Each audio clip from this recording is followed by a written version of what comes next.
आजिज तलबा इम्कानी पर्चा number 3 science 1 का उसका यहाँ पर मुकम्मल हल जो है इस वीडियो में देखेंगे हम।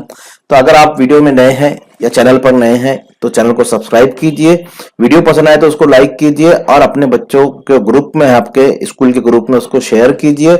और जो भी पेपर्स है उसमें बहुत इंपॉर्टेंट क्वेश्चन है, ये याद रखिए, ये क्वेश्चन बहुत इंपॉर्टेंट है आपके लिए। जितने पेपर यहाँ पर गेस्ट पेपर रेबर एकेडमी के आ रहे हैं वो तमाम के तमाम पेपर आप सॉल्व कीजिए।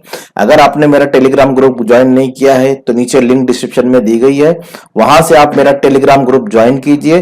और अगर आपको इसके पीडीएफ पेपर चाहिए तो उसकी भी लिंक डिस्क्रिप्शन में दी गई है और टेलीग्राम ग्रुप में भी इसका जो है पीडीएफ जो है वो भेजा जा रहा है। तो आप अगर ग्रुप में नहीं है तो ग्रुप ज्वाइन कीजिए और वीडियो को शेयर कीजिए और चैनल को सपोर्ट जरूर कीजिएगा। Thank you. चलिए सवाल नंबर 1 देखिए, मुनासिब मुतबादिल मुंतखब करके मुतबादिल नंबर लिखिए। मतलब सिर्फ आपको ऑप्शन का नंबर लिखना है।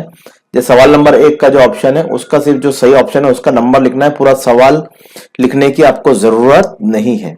ग्रुप डैश के अनासिर हेलोजन खानदान से ताल्लुक रखते हैं। तो यहाँ पर जो ग्रुप नंबर 17 है उसमें सब हेलोजन है, तो यहाँ पर 17 नंबर। कॉपर सर्टिफिकेट मैनुअल में कील डुबोकर रखने पर डैश के भूरे रंग की तय कील पर नजर आती है। तो कॉपर के भूरे रंग की, ये सीयू जो है ना, कॉपर के भूरे रंग की तय कील पर नजर आती है। कीमियाई मसावात में डैश को बाएं जानिब लिखते हैं, आमिल अशिया को हम जो है वो बाएं जानिब लिखते हैं, तो यहाँ पर आमिल अशिया आएगी। डैश दर्जात पर पानी की कसाफत सबसे ज्यादा होती है, तो 4 डिग्री सेल्सियस पर ये पानी का खिलाफ मामूल रवैया है, यहाँ पर इसकी कसाफत सबसे ज्यादा होती है। मंसूर से हासिल करदा तैफ स्पेक्ट्रम में रोशनी किस रंग का इंड्राफ सबसे ज्यादा होता है। आपने देखे ग्लास प्रिज्म से अगर रोशनी, एक सफेद रोशनी जो बाहर निकलती है तो वो 7 रंगों में तब्दील होती है, उसमें सबसे ज्यादा इंड्राफ वायलेट कलर का होता है, यानी बनफशी का, ठीक है, और सबसे कम जो है लाल का होगा। ये 2 चीजें याद रखिए, सबसे ज्यादा वायलेट और सबसे कम लाल। चलिए नेक्स्ट क्वेश्चन नंबर 1 का बी देखते हैं। इसमें भी छोटे छोटे सवालात होते हैं। ये बयान सही है या गलत? जी की कीमत जगह के लिहाज से बदलती रहती है, बिल्कुल सही है। अगर कुतबैन पे जाएंगे तो कीमत ज्यादा रहेगी, खते इस्तवा पे जाएंगे तो कम रहेगी, तो जगह के लिहाज से जो है वो बदलती रहती है, बयान सही है। फेरस सल्फेट की तकसीद के लिए इस्तेमाल किया जाने वाला तकसीदी आमिल, तो यहाँ पर जब फेरस सल्फेट की तकसीद होती है तो यहाँ पर इस्तेमाल करते हैं पोटेशियम पर मैग्नेट, तो उससे उसकी तकसीद होती है। मुतफर्रिक जुज इलायदा कीजिए, लाउड स्पीकर, माइक्रोफोन, बरकी मोटर, मकनातीस। तो यहाँ पर देखिए ये सब जो है एक जैसे है, लाउड स्पीकर, माइक्रोफोन, बरकी मोटर, ये मकनातीस के उसूल पर काम करते हैं और ये मकनातीस अलग है, तो यहाँ पर हमारा जवाब आएगा मकनातीस। मुहद्दब अदसे में अगर कोई जिस्म 2F पर रखा जाए तो लिखा नहीं रखा जाए तो अक्स का मुकाम कहाँ होगा? तो अक्स का मुकाम 2F2 पर होगा, उसके पीछे जानिब, तो 2F2 पर होगा। इथेन का साख्ती जाब्ता, तो इथेन का मतलब होता है यहाँ पर जो कार्बन, 2 कार्बन होंगे, कार्बन कार्बन, तो देखो 2 कार्बन और उसमें हाइड्रोजन लगा देना है, आपका साख्ती जाब्ता हो जाएगा। अगर आपने कार्बन कंपाउंड के वीडियो नहीं देखा कार्बनी मुरक्कबात के, तो वो वीडियो भी नीचे लिंक डिस्क्रिप्शन में दी गई है, उसमें आपको समझ में आ जाएगा ये साख्ती जाब्ते किस तरह लिखे जाते हैं, ठीक है, तो वो वीडियो भी देख सकते हैं आप वहां पर। चलिए नेक्स्ट क्वेश्चन नंबर 2 पे चलते हम। साइंसी वजूहात बयान कीजिए। वनस्पति तेल और आयोडीन के कीमियाई तामुल के दौरान आयोडीन का रंग गायब हो जाता है। अब इसकी कीमियाई वजह लिखना है हमको, तो चलिए कैसे लिखेंगे, देखिए यहाँ पर बहुत आसान है। ये तो वनस्पति तेल गैर शयशुदा मुरक्कब है जिसमें इनके तफाली ग्रुप मुख्तलिफ किस्मों के बंदिश से जुड़े होते हैं। ये जो इसमें ये गैर शयरशुदा है। गैर शयरशुदा मतलब यहाँ पर ये एक ऐसा मुरक्कब जिसमें बहुत उसका अभी पेट भरा नहीं है, उसका अभी पेट भरा नहीं है, ऐसे मुरक्कब आप कार्बन कंपाउंड का वीडियो देखिए, उसमें आपको समझ में आ जाएगा, जिसमें इनके तफाली ग्रुप मुख्तलिफ किस्मों के बंदिशों से जुड़े होते हैं। तामुल के दौरान इजाफी अमल होता है, ये मेन पॉइंट है, यहाँ पर इजाफी अमल होता है, ठीक है, वो शहरशुदा मुरक्कब में तब्दील हो जाता है। इजाफी अमल के दौरान कमरे के दर्जा हरारत पर फौरी इजाफी अमल होता है, जिसकी वजह से आयोडीन का रंग गायब हो जाता है। चलिए नेक्स्ट क्वेश्चन है हमारे पास, बरकी बल्ब का तार टंगस्टन का बना होता है। देखिए टंगस्टन जो वायर है, उसका जो तार है, उसका जो मेल्टिंग पॉइंट है यानी नुक्ता पिघलाव बहुत ज्यादा होता है। तो यहां पर हम देखेंगे बरकी बल्ब के फिलामेंट से खारिज होने वाली रोशनी की शिद्दत, इसको सही कर लीजिए, का इन्हिसार फिलामेंट के ऊंचे दर्जात पर होता है।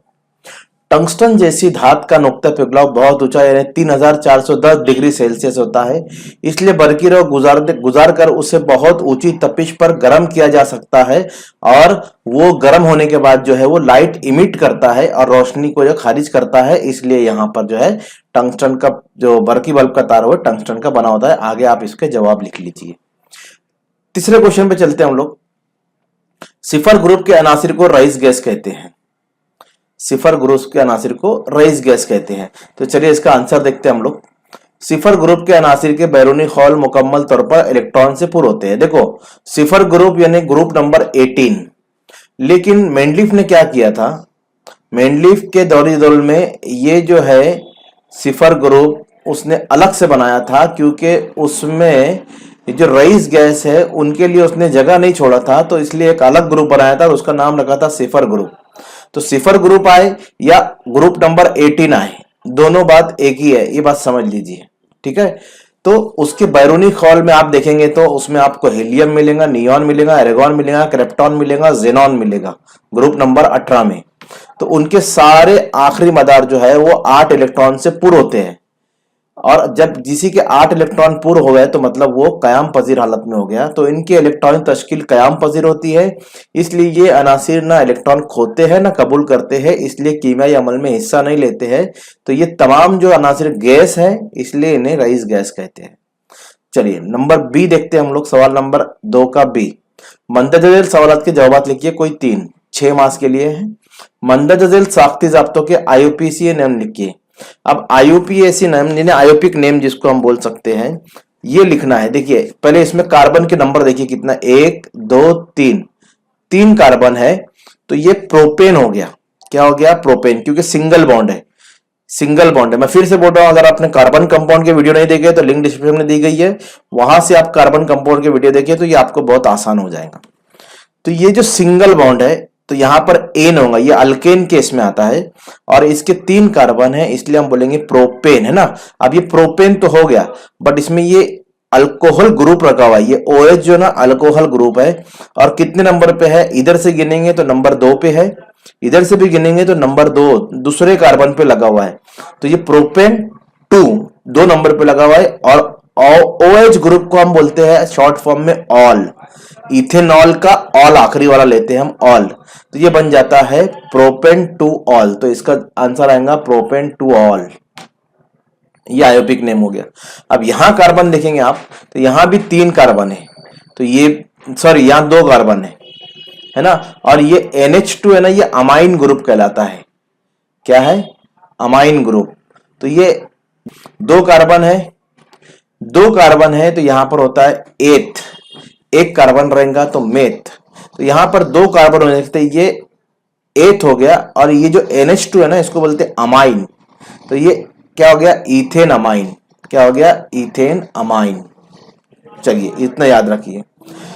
नंबर 2 पे चलते हैं हम लोग। नूर का बिखरने से क्या मुराद है? तैफ यानी स्पेक्ट्रम में मौजूद रंगों को तरतीब से लिखिए। देखिए नूर का बिखरना, शुआ नूर के वास्ते में गुजरते वक्त उसके अज्जा में रंगों में तकसीम हो जाती है, लाल, पीला, हरा, नीला, बनफशी, है ना, इसमें जो है वो बिखर जाती है, तो उसको कहते हैं हम नूर का बिखरना। अब देखिए यहाँ पर शुआ नूर के अज्जा मुख्तलिफ रंगों के पट्टों में मुंतशिर होते हैं, वो तैफ कहलाता है। उसी को हम बोलते हैं तैफ, जो मुंतशिर होते हैं ना अलग अलग रंगों में, वो तैफ कहलाता है। और रंगों की तरतीब लिखने के लिए कहा था, पहले बनफशी नीचे से देखेंगे हम, फिर जिसको हम विपगर, अगर आपने इनराफ नूर के वीडियो नहीं देखे हैं तो उसकी भी लिंक डिस्क्रिप्शन में दी गई है, वहां से आप देखिए इनराफ नूर के वीडियोस, उसमें आपको बहुत अच्छे से मैंने यहाँ समझाया है। तो बनफशी, आसमानी, नीला, हरा, पीला, नारंगी और सुर्ख, ये उसकी तरतीब है। तरतीब से लिखेंगे तो ही मार्क्स मिलेंगे, बगैर तरतीब के लिखेंगे तो मार्क्स नहीं मिलेंगे। सोडियम, लिथियम, कैल्शियम और कॉपर धातुओं की दर्जाबंदी तेज आमिल धात और सुस्त आमिल धात में कीजिए। तो आप देखेंगे ना, ये तीनों जो है ना, सोडियम, लिथियम, कैल्शियम, ये तेज आमिल धात में आते हैं, और कॉपर जो है वो सुस्त आमिल धात में आता है। तो हमने यहाँ पर लिखा है कि तेज आमिल धात यानी सोडियम, लिथियम, कैल्शियम, और सुस्त आमिल धात यानी कॉपर। ठीक है, एक एक मार्क्स यानी 2 मार्क्स इसमें मिल जाएगा। सैयारा बरदार गाड़ी से क्या मुराद है, एक मिसाल लिखिए। तो सैयारा बरदार गाड़ी, सैयारों को उनके मखसूस मदारों में पहुंचाने के लिए सैयारा बरदार गाड़ी का इस्तेमाल किया जाता है। सैयारा बरदार गाड़ी की कारकर्दगी न्यूटन के तीसरे कानून हरकत पर मबनी होती है। अब न्यूटन का तीसरा कानून क्या है कि हर अमल का रद्द अमल मुखालिफ और मसावी सिमत होगा। अब नीचे से जब सैयारा बरदार गाड़ी जो है नीचे से झटका मारती है रॉकेट को, सैटेलाइट को, तो वो प्रेशर से ऊपर जाता है ना। तो ये हर अमल का रद्द अमल मुखालिफ हुआ, मतलब प्रेशर जाता है नीचे, गाड़ी उड़ती है ऊपर, जो जिसको हम बोलते हैं सैयारा बरदार गाड़ी है ना, launch vehicle, satellite launch vehicle. तो गाड़ी में मखसूस किस्मों के ईंधन इस्तेमाल किए जाते हैं। ईंधन को जलाने पर बनने वाली गैस गर्म होती है, जिसकी वजह उसके हजम में बेपना इजाफा होता है। ये गैस गाड़ी की पिछली जानिब से बहुत तेजी से बाहर निकलती है। आपने देखा होगा जब कोई रॉकेट उड़ता है तो पीछे से बहुत, उसके नीचे से बहुत तेजी से धुआं निकलता है। वो एक्चुअल में सैटेलाइट लॉन्च व्हीकल का होता है, वो तेजी से धुआं निकलता है तो रॉकेट ऊपर जाता है, मतलब सैटेलाइट ऊपर जाता है। तो ये न्यूटन का तीसरा हरकत कानून है, जिसके नतीजे में एक मुखालिफ कुव्वत गाड़ी पर अमल करती है और गाड़ी खिला में जस्त लगाती है, मतलब चली जाती है ऊपर। ठीक है, अब एक मिसाल लिखने बोला था, तो PSLV ये उसकी एक मिसाल है, सैटेलाइट लॉन्च व्हीकल है। चलिए 2 मार्क्स के लिए आपका यह सवाल हो गया। टेबल पर रखी एक गेंद नीचे गिरने से 3 सेकंड में जमीन पर पहुंचती है, तो गेंद की रफ्तार क्या होगी। अब देखिए बहुत आसान सवाल है। ऐसे सवाल एग्जाम में एक क्वेश्चन आता ही आता है जो न्यूटन के हरकत की मसावत पर मबनी होता है। अब न्यूटन के हरकत की 3 मसावत है, उसको आप अच्छे से याद कर लीजिए। मैं उसको लिख दूंगा यहाँ पर मसावत को, अगले इसमें मैंने लिखा है, देखिए। तो अब ये एक पहली मसावत, यहां से हमको क्या मालूम करना है, रफ्तार मालूम करना है। क्या मालूम करना है, रफ्तार। तो रफ्तार मालूम करने के लिए v = u + at। और एक बात याद रखिए, ऐसे सवालात में इब्तिदाई रफ्तार हमेशा 0 रहेगी। टाइम हमारे पास दिया है 3 सेकंड, इब्तिदाई रफ्तार यानी u हम लेंगे 0 और g की कीमत हमारे पास है 10 मीटर पर सेकंड स्क्वायर। इसमें रख देंगे, तो अगर मैं u की जगह 0 रखता हूं तो ये हो जाएगा 0 जमा 80। अब a को मैंने g में इसलिए कन्वर्ट किया क्योंकि यहां पर जो असरा a यानी असरा होता है, तो यहां जो असरा है वो जमीनी असरा है, शकली असरा है, इसलिए a की जगह g लिखेंगे। a और g के मानी असरा होते हैं, लेकिन जमीनी असरा इसलिए g लिखेंगे क्योंकि g की कीमत हमारे पास दी गई है। तो ये 0 जमा GT मतलब GT हो जाएगा। अब कीमत रख दीजिए, एकदम आसान हो गया, जरब कर देंगे, आपका जवाब आ जाएगा 10 × 30 30 मीटर पर सेकंड। देखो कितना आसान है, 2 मार्क्स के लिए सवाल है। चलिए नेक्स्ट क्वेश्चन देखते हैं हम लोग। न्यूटन का कायनाती शक्ल का कानून बयान कीजिए, उसकी रियाजती सूरत लिखिए। तो कानून क्या है कि कायनात में जितनी भी 2 चीजें हैं, 2 शख्स हो गए, 2 पत्थर हो गए, 2 चीजें, कोई भी पूरे कायनात में, वो एक दूसरे को कशिश करती है। ये न्यूटन का कहना है। क्या बोलता है, कायनात के हर एक जिस्म दूसरे जिस्म को मुकर्रर वक्त से मुकर्ररा कुव्वत से कशिश करता रहता है। ये कुव्वत एक दूसरे को कशिश करने वाले अज्साम की कमियतों के हासिले ज़र्ब के तनासुब में और उनके दरमियान फासले के मुरब्बे के माकूस तनासुब में होती है। ये न्यूटन का कायनाती शकल का कानून है। ठीक है, तो अब इसको रियाजती सूरत में लिखना है। कुछ बहुत मुश्किल नहीं है, बहुत आसान है।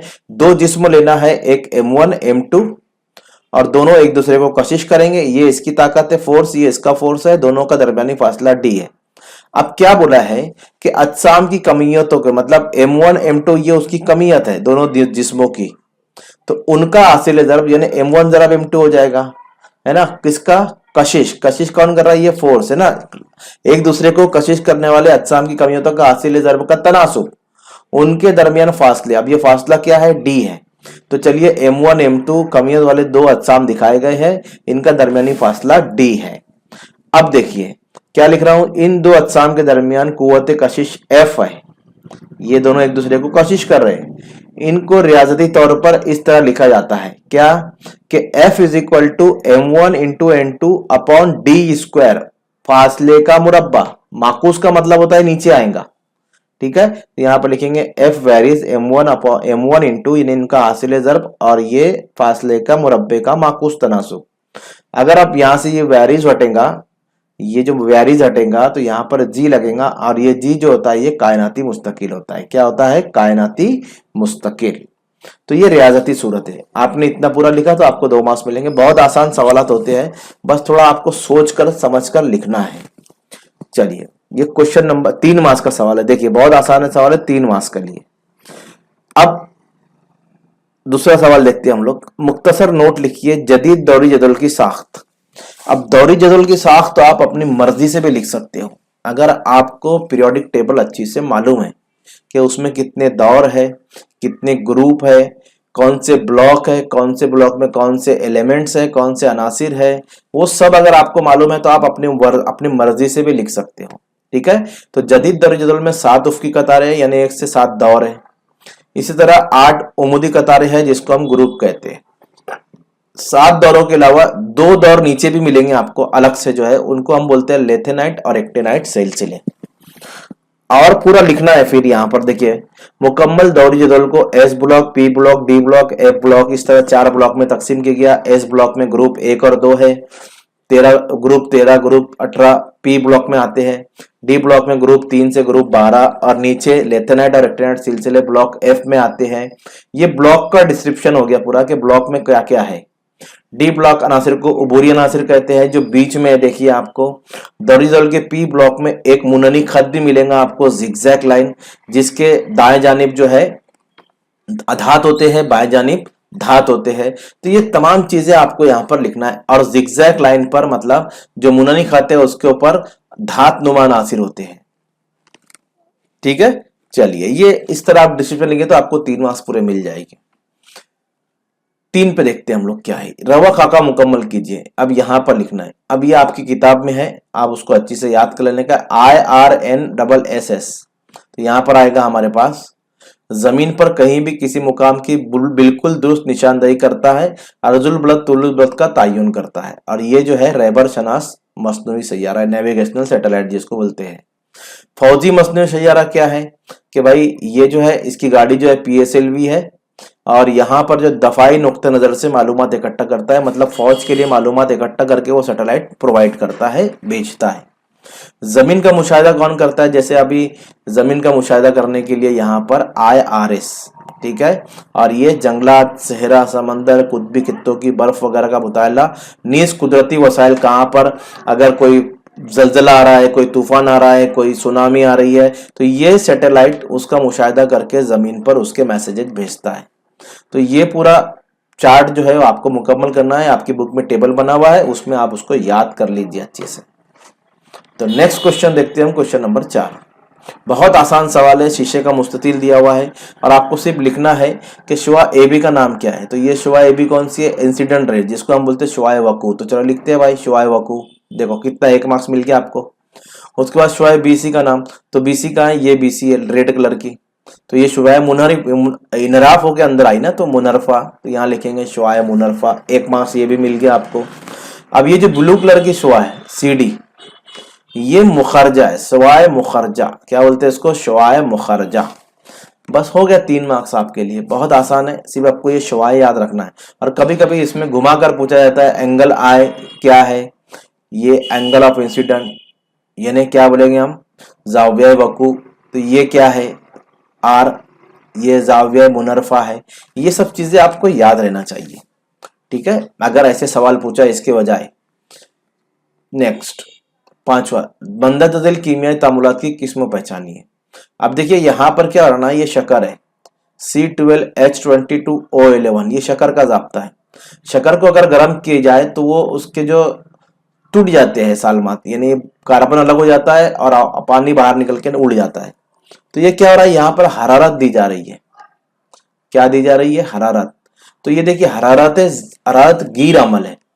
कौन सा अमल है? हरारत गिर। या फिर आप इसको बोल सकते हो डिकम्पोजिशन, टुकड़े हो रहे हैं यहाँ पर, तहलीली अमल भी बोल सकते हो। अगर आपने हरारत गिर लिखा तो भी चलेगा, तहलीली अमल लिखा तो भी चलेगा। तो मैं सिर्फ यहाँ पर हरारत गिर लिख रहा हूं, लेकिन आप तहलीली अमल भी लिखिए, बेहतर होगा, क्योंकि तहलीली हो रही मतलब टुकड़े हो रहे हैं इसके, ठीक है। दूसरा देखिए, अब ये कैल्शियम ऑक्साइड है, उसको पानी के साथ मिला है तो कैल्शियम हाइड्रोक्साइड मिल रहा है और बहुत तेज, बहुत ज्यादा मिकदार में हरारत खारिज हो रही है। अब यहाँ पर हरारत खारिज हो रही थी, यहाँ पर हरारत दे रहे थे हम लोग, यहाँ पर हरारत दी जा रही है, यहाँ पर हरारत खारिज हो रही है। जब हरारत दी जाती है तो हरारत गिर होता है और हरारत खारिज होती है तो हरारत जा अमल होता है। चलिए लिखते हैं हम। तो पहला हमारा है, इस अमल में हरारत जज्ब हो रही है इसलिए हरारत गिर है, हरारत जज्ब कर रहा है ये। उसके बाद दूसरे में हरारत खारिज हो रही है इसलिए हरारत जा अमल है। अब ये देखिए, ये Fe जो है ये Cu को हटा दिया यहाँ से और उसकी जगह ले लिया। देखो यहाँ पर बना है FeSO4। Fe ने Cu को हटाया, अलग कर दिया, Cu अलग हो गया, कॉपर अलग हो गया, उसकी जगह Fe चला गया, तो हटाव का अमल हो गया क्योंकि उसने Cu को हटा दिया। तो यहाँ पर लिखेंगे हम, इस तामुल में तेज आमिल शय यानी ये तेज आमिल है Fe, सुस्त आमिल शय यानी Cu की जगह लेती है इसलिए ये हटाव का अमल है। देखो स्टूडेंट, बहुत आसान सवालात है, बस आपको अगर ये समझ गया है तो आप कोई भी सवालात का जवाब आप आसानी से लिख सकते हो। लिखना आपको ज्यादा है ही नहीं पेपर में, आपको सिर्फ समझ के वर्ड एक एक सेंटेंस में जवाब लिखना है, उसी के मार्क्स आपको मिलेंगे। चलिए नेक्स्ट क्वेश्चन देखते हैं। बॉक्साइट धातु का इर्तिकाज के लिए बेयर्स का तरीका बयान कीजिए। 3 मार्क्स के लिए सवाल है लेकिन इसमें लिखना थोड़ा सा है, तो देखिए मैं बताता हूं आपको क्या है। बॉक्साइट एल्यूमिनियम की कट धातु है ना, और उसमें कौन कौन से होता है, सिलिका होता है, फिर फेरस ऑक्साइड होता है, फेरिक ऑक्साइड होता है, टाइटेनियम ऑक्साइड होता है, ये कसाफत उसके अंदर होता है। अब ये तमाम चीजों को अगर हमको बॉक्साइट से निकालना है, उसका इर्तिकाज करना है यानी मुर्तकिस करना, पीवर करना है उसको, तो उसका तरीका है एक बेयर्स का तरीका। अब इसमें क्या करते हैं, गोल चक्की में बारीक पीसा जाता है, वो पूरी धातु को पीस डालेंगे और उसके बाद सोडियम हाइड्रोक्साइड के साथ उसको क्या करेंगे, दबाव के तहत उसको बहुत ऊंचे दर्जात पर गर्म करेंगे एक टंकी के अंदर 8 घंटे से 2 घंटे से 8 घंटों के लिए। अब एल्यूमिनियम क्या है, 2 रुखा ऑक्साइड होने की वजह से सोडियम हाइड्रोक्साइड में हल होकर पानी में हल पजीर सोडियम इल्यूमिनेट बनाता है। अब ये लिखने के लिए आपको सेंटेंस, ये कीमियाई मसावात लिखना जरूरी है। तो उसके लिए आपको क्या मालूम होना चाहिए कि यहाँ पर एल्यूमिनियम ऑक्साइड उसका फार्मूला Al2O3, बट ये क्या हो रहा है, ये पानी में हल पजीर, सोडियम हाइड्रोक्साइड में हल पजीर हो रहा है। इसमें पानी के कुछ सालमात भी हो गए, H2O, पानी आबे कलमाओं के सालमात जिसे हम कहते हैं। तो एल्यूमिनियम ऑक्साइड जो है ना, उसमें कुछ आबे कलमाओं के सालमात भी हो गए, इसीलिए यहाँ पर लिखा गया है Al2O3 H2O 2H2O। तो यहाँ पर 2 आबे कलमाओं के सालमात है, ठीक है। और देखो यहाँ पर ये NOH में ये जो मसावत है ना, ये मुतवाजुन है। मुतवाजुन कैसे करेंगे ये आपको, अगर आपने वीडियो नहीं देखा है मेरा, तो कीमियाई तामुलात मसावत का लिंक डिस्क्रिप्शन में दी गई है, वो भी देख सकते हो। तो यहाँ पर ये NOH के साथ अमल करके यहाँ पर बनाता है सोडियम इल्यूमिनेट, ये उसका जाब्ता है और फिर पानी यहाँ से अलग हो जाता है। अब देखिए गांग में मौजूद आयरन ऑक्साइड आबे हाइड्रोक्साइड में हल नहीं होता। देखिए एल्यूमिनियम ऑक्साइड तो हल हो जाता है, लेकिन बाकी जो आयरन ऑक्साइड है ये आबे हाइड्रोक्साइड में हल नहीं होते, तो फिर इनको छान कर तकतीर के साथ ये अलग कर लिया जाता है। अलबत्ता गांग का सिलिका आबी सोडियम हाइड्रोक्साइड में हल होकर पानी में हल पजीर सोडियम सिलिकेट बनाता है। लेकिन गांग यानी उसके अंदर बहुत सारी जो घान है ना, बहुत सारे एलिमेंट्स, बहुत सारे उसके अंदर जो है चिपके हुए है, तो उसके अंदर जो है ना आयरन ऑक्साइड कभी पानी में हल नहीं होगा। लोहा पानी में हल होता है क्या, नहीं होगा, तो उसका ऑक्साइड भी पानी में हल नहीं होता। आयरन ऑक्साइड का जो वो पानी में हल नहीं होता है, लेकिन उसके अंदर जो सिलिका है, सिलिका मतलब रेत जिसको हम कहते हैं रेत, वो क्या होता है सोडियम ऑक्साइड में हल हो जाता है और फिर सोडियम सिलिकेट बनाता है। जैसे यहाँ पर एल्यूमिनियम ऑक्साइड हल होकर सोडियम इल्यूमिनेट बनाता था, ऐसे यहाँ पर सिलिका जो है सोडियम ऑक्साइड में, सोडियम हाइड्रोक्साइड में हल होकर सोडियम सिलिकेट बनाता है। अब इसका हमको जो है वो कीमियाई तामुल लिखना है। देखिए आबी सोडियम इल्यूमिनेट को पानी से हल्काया जाता है, उसके 50 डिग्री तक सर्द किया जाता है, उसकी वजह से एल्यूमिनियम हाइड्रोक्साइड का रसूब हासिल होता है। ये पूरा बेयर्स प्रोसेस है, तरीका है, उसकी मसावत भी नीचे दी गई है। इतना पूरा आपको लिखना कंपलसरी है, तो ही आपको यहाँ पर 3 मार्क्स मिलेंगे। ये कुछ ज्यादा मुश्किल नहीं है, बस सिर्फ आपको मसावात थोड़ी सी मुश्किल पड़ेंगी, बाकी आप उसको अच्छी से याद कर लेंगे, समझ कर लिखिए बेहतर होगा। नेक्स्ट, फ्लेमिंग के बाएं हाथ के कानून और दाएं हाथ का कानून बयान कीजिए। इस कानून का इस्तेमाल किस मशीन में होता है, नाम लिखिए। अब देखिए दोनों कानून यहाँ पर बताना है, बाएं हाथ का भी और दाएं हाथ का भी। तो चलिए पहले लिखते हैं बाएं हाथ का कानून। बाएं हाथ का कानून, इस कानून के मुताबिक बाएं हाथ का अंगूठा, पहली उंगली, दरमियानी उंगली इस तरह फैलाए कि वो एक दूसरे पर उम्मीद हो। पहली उंगली अगर मकनातीसी मैदान की सिमत में हो और दरमियानी उंगली बरकी रो की सिमत में हो तो अंगूठे की सिमत बरकी मौसिल पर कुव्वत की सिमत जाहिर करती है। इसको आप अच्छी से हाथ लगाकर आप देख सकते हैं, यहाँ पर आप थोड़ा सा डायग्राम भी बना सकते हो तो बहुत बेहतर होगा। चलिए दूसरा लिखते हैं हम दाएं हाथ का कानून। दाएं हाथ का अंगूठा, पहली उंगली, दरमियानी उंगली को इस तरह फैलाए कि वो एक दूसरे की उमूदी सिमत हो। ऐसी हालत में अगर अंगूठा मौसिल के बरकी रहो की बहाव की सिमत और पहली उंगली मकनातीसी मैदान की सिमत जाहिर करे, तब दरमियानी उंगली बरकी अमाला बरकी रो की सिमत जाहिर करती है। ये दो कानून लिखेंगे आप, उसके बाद इनका इस्तेमाल लिखेंगे तो ये आपको आधा आधा मार्क्स उस पर मिलेगा। एक कानून 1 मार्क्स, ये कानून 1 मार्क्स और इसका इस्तेमाल। अब देखिए बाएं हाथ का कानून जो है ना बरकी मोटर में इस्तेमाल होता है, तो हम लिखेंगे यहाँ पर बाएं हाथ का कानून का इस्तेमाल बरकी मोटर में होता है और दाएं हाथ का कानून का इस्तेमाल बरकी जनरेटर में होता है। ये कंप्लीट आंसर आपका यहाँ पर हो गया है। चलिए क्वेश्चन नंबर 8, सवाल नंबर 3 का आखिरी सवाल। मंदरजेल IUPAC नाम दिए गए हैं, उनके साख्ती जाब्ते लिखिए।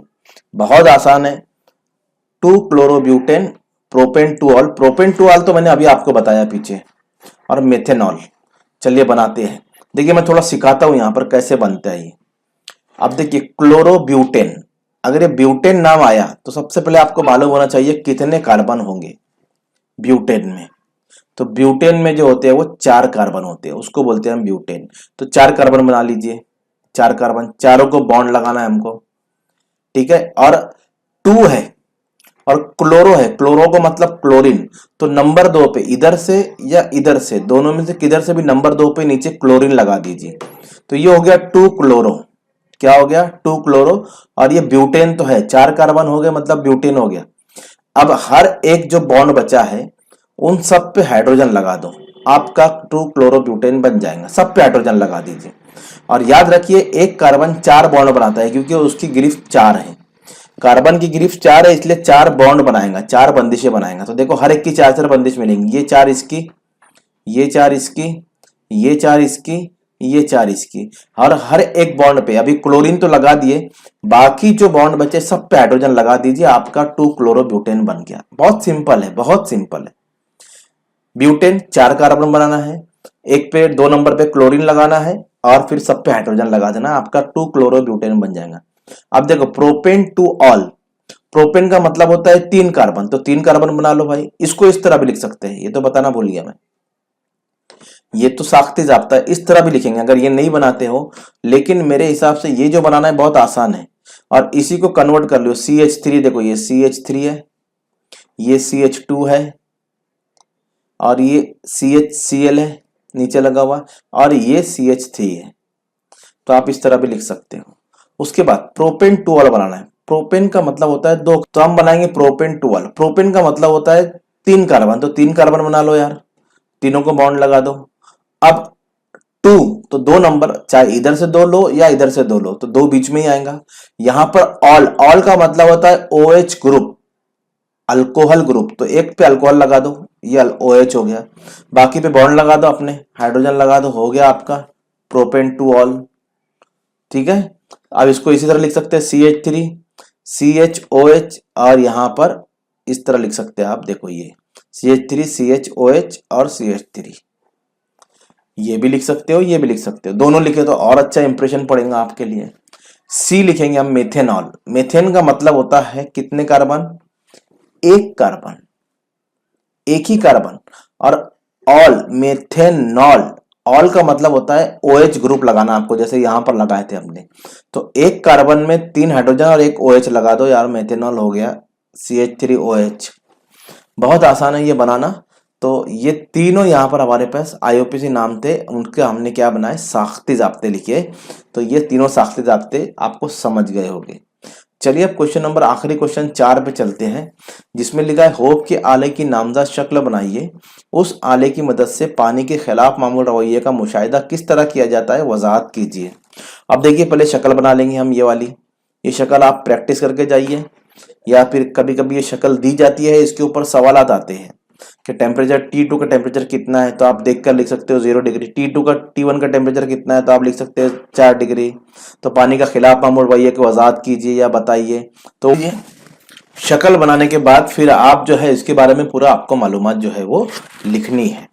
अब क्या मालूमात लिखनी है वो देखिए जरा सा। पानी के खिलाफ मामूल या मुशाहिदा होप के आले की मदद से किया जा सकता है। होप के आले में एक खड़ा स्तवरनुमा बर्तन है, देखिए ये इसको देखकर लिखना है आपको, ये स्तवरनुमा बर्तन है और ये जो है प्याला नुमा बर्तन है।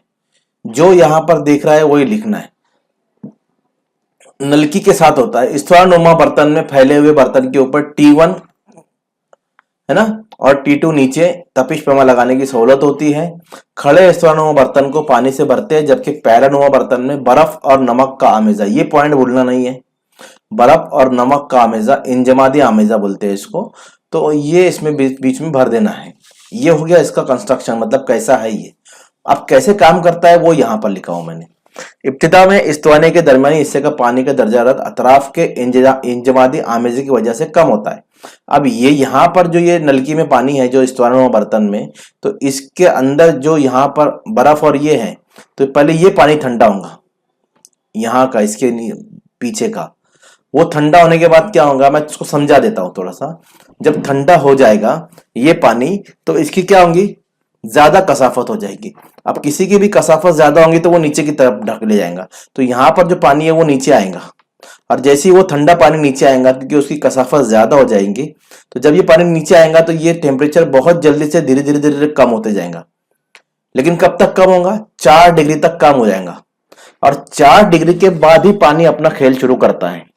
तो 4 डिग्री पर जैसे आएगा तो ये सुकड़ने की बजाय क्या होगा, ये फैलना शुरू हो जाएगा, और जैसे ही फैलेगा तो फिर इसकी कसाफत जो है बढ़ेगी, और जैसे ही कसाफत बढ़ेगी तो फिर ये ऊपर की तरफ जाने लगेगा, यहां पर आएगा, और जैसे यहां पर आया तो फिर ये टेम्परेचर जो है, ये थर्मामीटर जो है, इसका टेम्परेचर धीरे धीरे धीरे धीरे एकदम तेजी से कम होते चले आएगा।